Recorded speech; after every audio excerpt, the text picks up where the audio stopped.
Another NHS strike has just been announced. Resident doctors across England are walking out. Again, this time for 5 consecutive days in November 2025. This will be one of the longest doctor strikes in recent years, and it comes right before winter pressures hit the NHS. So in this video, I'm breaking down everything you need to know. When the strike is happening, why it's happening, what both sides are saying, and how it's going to affect doctors, IMGS, and patients across the UK. And toward the end, I'll share my honest take as someone working within the NHS, what I've seen, what I think, and what this means for our future.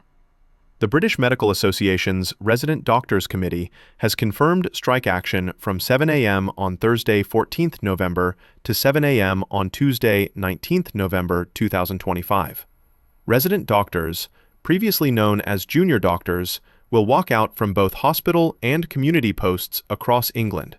This includes foundation doctors, core trainees, and some registrars who fall under the resident contract. The strike follows months of failed talks with the Department of Health.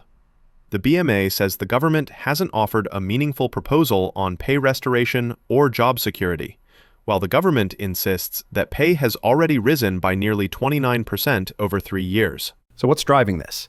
The BMA says this is about pay erosion, employment, and respect.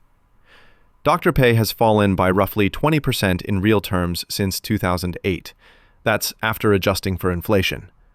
That means doctors today are effectively being paid 1/5 less for the same work than they were 15 years ago. On top of that, a recent BMA survey found that 1/3 of resident doctors have struggled to find secure NHS jobs after finishing training. Some rely on temporary locum work, others have left the UK altogether.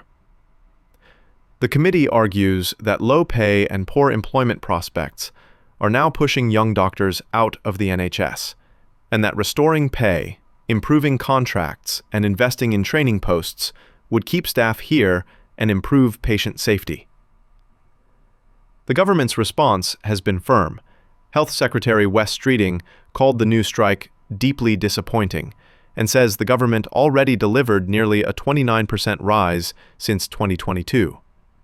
But the BMA says those figures are misleading, that they only apply to the lowest grades, and that overall pay still hasn't caught up with inflation. This strike isn't happening in isolation. It's part of a much wider story that's been building since 2023. Over the past 2 years, we've seen strikes by consultants, resident doctors, and even radiographers, all pointing to the same issue: an NHS workforce that feels underpaid, overworked, and undervalued. Many doctors now feel their career progression is uncertain. Training numbers haven't kept pace with the number of applicants, and many international doctors, who make up nearly 1/3 of the NHS medical workforce, are struggling to find consistent employment after foundation or fellowship posts. So when the BMA says this strike is also about jobs, it's really about the future pipeline, about whether medicine in the UK remains sustainable as a career. Let's talk impact. During the 5-day walkout, emergency and critical care will continue, but thousands of non-urgent procedures and outpatient appointments will be cancelled or rescheduled.